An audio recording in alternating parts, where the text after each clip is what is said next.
Every Hearthstone expansion, they introduce a brand new keyword into the game. Sometimes it's really well designed, sometimes it's just okay, and other times it feels like the keyword doesn't even exist. So I thought it would be fun to go through the worst keywords that Hearthstone has introduced, and let me know with a comment down below which one you think is the worst. And while you're down there, make sure you subscribe. A lot of you aren't, and I would appreciate it. So obviously we're going to start off in the Grand Tournament, which introduced us to the keyword Inspire. Now, for those of you who don't know what Inspire is you have to use your hero power to actually get the effect. So in other words, you have to spend 2 mana. Demon Hunter was not released at this time. I don't want to see a single comment that says, well, technically there's 1 hero power that's 1 mana. I don't care. So every single time you see the keyword Inspire, you have to think, I have to spend 2 mana in order to gain this effect. And sometimes it makes total sense to have a keyword like this. Thunderbluff Valiant is a really good design of this, where you're going to summon a totem from your hero power anyways, and you just give your totems +2 attack. The synergistic aspect of this makes total sense. And I can get behind Confessor Paletris as well, because this mechanic is supposed to be a little bit more value oriented, so using your hero power to summon a random legendary minion feels like the payoff is worth it. I also think that Nexus Champion Sarad, Murloc Knight, Savage Combatant, and Spawn of Shadows are all pretty well designed around in the Inspire mechanic, and I think that makes total sense. The Inspire mechanic is created around value, and because most of the hero powers are created around value, it makes total sense that the good Inspire cards are catered around value. But I'm obviously cherry picking here. Let's look at the really bad Inspire cards. Argent Watchman literally makes 0 sense. Why am I playing a 2 mana 2/4 that can't attack, and then I have to hero power to make an attack? Doesn't make any sense. Silverhand Regent, a 3 mana 3/3 neutral minion. Inspire, summon a 1/1 Silverhand Recruit. What class wants this besides Paladin? And if I'm putting this in Paladin, it just makes my hero power even more redundant. Ogrimmar Aspirin also doesn't make a whole lot of sense, because in order for you to actually use the Inspire here, you not only have to have a weapon, but you have to hero power to get +1 attack. That's ridiculous. I think even with Demon Hunter's hero power being at 1 mana, a lot of the Inspire mechanics still don't make a whole lot of sense, but it did make Lowly Squire a playable card in Wild, so I guess it does make a slight difference. Even though this isn't a keyword, the Grand Tournament did introduce the joust mechanic, which was revealing a minion in each player's deck and then seeing which one had the higher mana cost, which I actually think was a pretty well done mechanic, because it made your deck building a lot more interesting. And I wish they actually looked at it a little bit more, because I think during the Grand Tournament it was not really utilized that well. I want to take a moment to talk about Lackeys and Jade Golems, because both of these keywords were played quite a bit, but both of these are a problem in the design space rather than the actual balance space. First, we'll talk about Lackeys. The issue with Lackeys is that it sets you down a path of random generation that can't be really recovered until the entire mechanic is just rotated out. See, here's how this works. You play a card that generates Lackeys, and a lot of those Lackeys, especially after Descent of Dragons comes out, generate another card.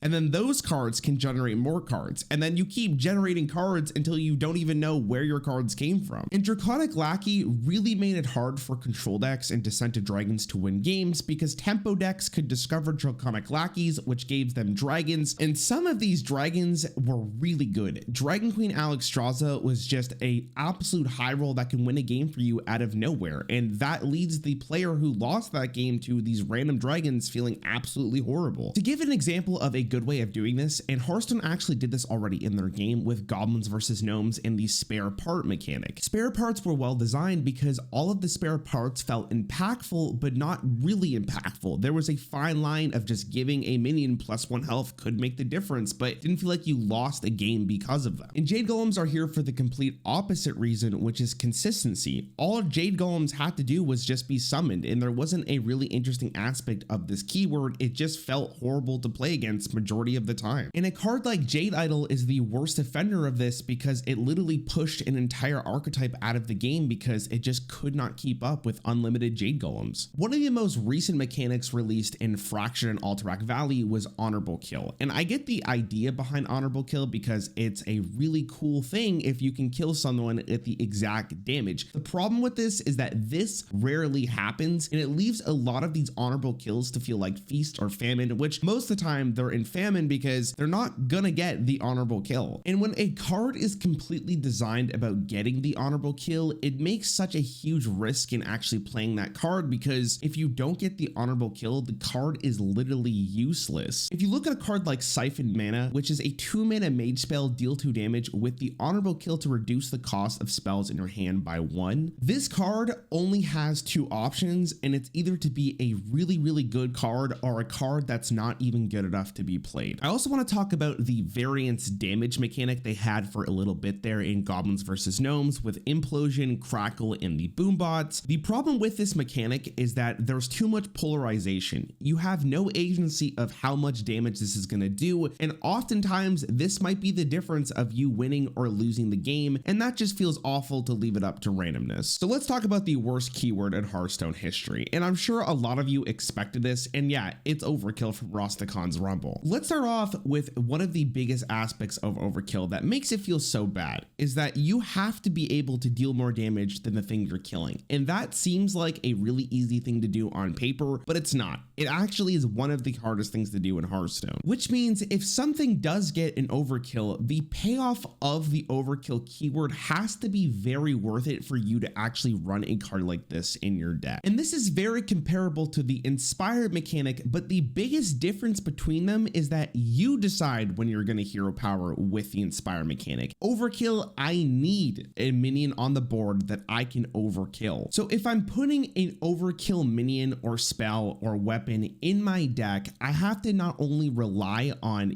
getting the overkill, but I also need my opponent to play into it a little bit. Both overkill and honorable kill are just both in the same wheelhouse of just being extremely hard to actually get this keyword to proc, and therefore a lot of these cards are just really vanilla minions that don't really have a keyword. Let's now take a minute to look at some of these overkill cards and ask ourselves, what were they thinking? Gurabashi Chicken can't even get an overkill over anything because you literally can't go lower than 1 health, otherwise a minion will just strictly die. Which means in order to get the overkill for this card, you have to buff it first. This card was just so bad. Arena Patron is a 5-mana 3/3 with the overkill to summon another Arena Patron, which means in order for you to actually get a 5-mana 6/6, you have to overkill a minion and play this as a 5-mana 3/3. Dude, come on. I think my favorite one here though is the Feraki Battle Axe for Paladin, a 5-mana 3/3 weapon. Overkill, give a minion in your hand +2/+2. Like, I know that this expansion wasn't super great and there was a lot of mediocre cards, but